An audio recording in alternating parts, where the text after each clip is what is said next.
ঈদ বাজারে সিলেট মহানগরীতে জনসাধারণের নিরাপত্তা জোরদারের ব্যবস্থা নিয়েছে সিলেট মহানগর পুলিশ।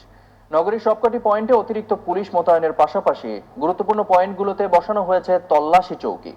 এছাড়া নগরীর বিভিন্ন স্থানে বসানো হচ্ছে সিসিটিভি ক্যামেরা। পুলিশ বলছে, নগরীতে পর্যাপ্ত সিসিটিভি ক্যামেরা না থাকায় অপরাধীরা নির্বিঘ্নে অপরাধ করে পালিয়ে যাচ্ছে।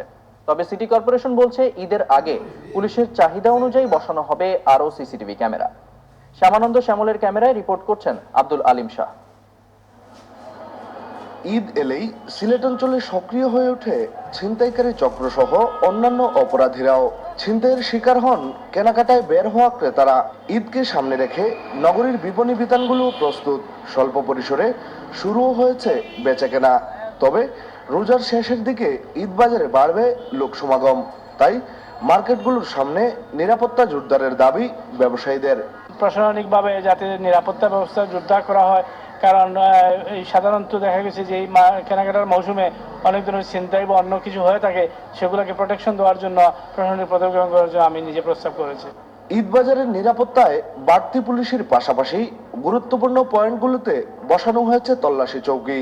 তবে পুরো নগরী সিসিটিভির আওতায় না আসায় ছিনতাই সহ নানা অপরাধ করে সহজেই পার পাচ্ছে অপরাধীরা। পকেট মার আছে, কিছু ভ্রাম্যমান অপরাধ আছে, তারা কিন্তু কাজগুলো এই অপরাধগুলোর সঙ্গে। আমি চাচ্ছি যে আরো বেশি যদি সিসি ক্যামেরা এখানে স্থাপন করা হয়, তাহলে এই ছিনতাই বা এই যে পকেট মার বা চুরি, এগুলো কিন্তু একবারেই নগরে আর থাকবে না। এদিকে সিটি মেয়র জানালেন, নগরবাসীর নিরাপত্তা জোরদার করতে ঈদের আগে আরো সিসিটিভি বসানোর উদ্যোগ নেওয়া হয়েছে। পুলিশ কমিশনারের সঙ্গে আমার বৈঠক হয়েছে, আগামী 2-1 দিনে আবার বসবো। ওনারা কিছু ক্যামেরা চেয়েছেন, আমরা ইতিমধ্যে তার ব্যবস্থা নেওয়ার জন্য উদ্যোগ নিয়েছি। আমাদের সামর্থ্য অনুযায়ী চাপ এতটুকু সহযোগিতা প্রয়োজন আমি সক্ষম। ঈদ বাজারকে সামনে রেখে আইন শৃঙ্খলা বাহিনী আরো নজরদারি বাড়াবে, এমনই প্রত্যাশা ব্যবসায়ী ও ক্রেতাদের। Abdul Alim Shah, SA TV, Sylhet.